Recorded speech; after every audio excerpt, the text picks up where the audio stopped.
On aurait pu faire la psychologie de la connerie 2, 3, 4. J'avais encore 80 sujets qui n'avaient pas été traités dans le premier livre. Et on aurait pu faire tout ça sans se répéter. Mais il m'a semblé plus intéressant de varier les plaisirs et de voir ce que d'autres disciplines avaient à nous dire de la connerie à travers les siècles et à travers les cultures, par exemple, d'où cette histoire universelle. La connerie dans l'histoire peut être appréhendée de différentes façons. Évidemment, il y a une façon toute bête, c'est faire une espèce de bêtisier. Ah, à l'époque, ils ont pensé ceci ou ils ont fait cela, quelle bande de cons. C'est pas vraiment ce que j'ai voulu faire.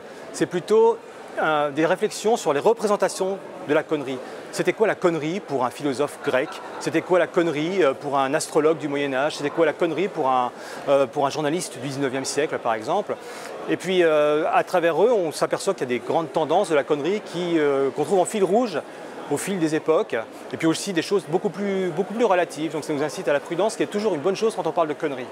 Il était impossible de traiter une histoire totalement universelle en 500 pages, donc j'ai essayé qu'il y ait un peu de toutes les époques, du néolithique jusqu'à aujourd'hui, même un petit peu de prospective avec le transhumanisme.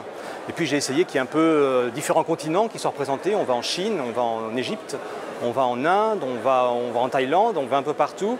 Mais évidemment, impossible d'être exhaustif, surtout sur un sujet comme celui-là. Il aurait fallu une encyclopédie. On sent que plusieurs contributeurs sont tentés de situer les origines de la connerie au néolithique, parce que c'est à ce moment-là qu'on assiste à une explosion de violence individuelle ou collective, d'inégalité.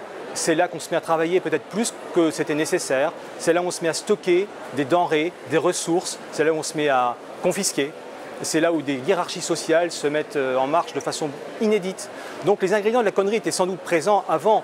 Mais au néolithique, quelque chose s'est cristallisé et c'est peut-être précipité. Mais évidemment, c'est qu'une théorie. On peut très bien considérer que la connerie était déjà là dès les primates, ou bien qu'elle est apparue avec des époques plus modernes, avec le libéralisme, diront certains. C'est une question de sensibilité politique aussi.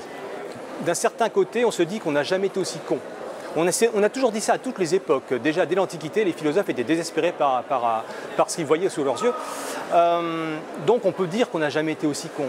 Mais peut-être qu'on n'a jamais été aussi intelligent, on n'a jamais été aussi instruit. Si on le désire, tout le savoir du monde est à notre portée aussi facilement que la connerie grâce à Internet. C'est une question de choix personnel. Donc on peut dire que oui, on n'a jamais été aussi con, mais que peut-être on n'a jamais été aussi intelligent. La question ne sera jamais tranchée.